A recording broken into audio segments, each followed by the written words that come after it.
بسم اللہ الرحمن الرحیم. زو تہٕ موٚر گژھِ پانس پانس، زو تہٕ موٚر گژھِ پانس پانس، کیٛاہ لارِ نادانس مے سنٛز ییٚلہِ کرن کفنس تہٕ سرٛانس. دہ بٲژ وٕچھن مہمانس مے ترٛٲوِتھ یِنمو انٛدٕ مٲدانس.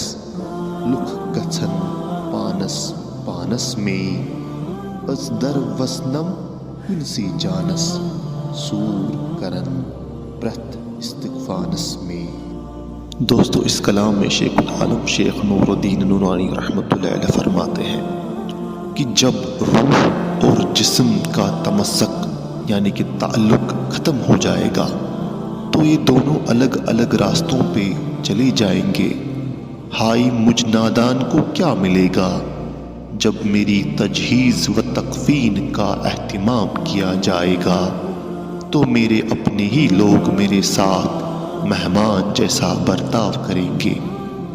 بستی سے دور الگ میدان میں مجھے چھوڑ کر سب لوگ اپنی اپنی راہ لے لیں گے اور اکیلے اس بدن عزیز پر ازدہے اس طرح ٹوٹ پڑیں گے کہ جسم کے ہر عضو کو چور چور کر کے راکھ میں بدل کے رکھ دیں گے.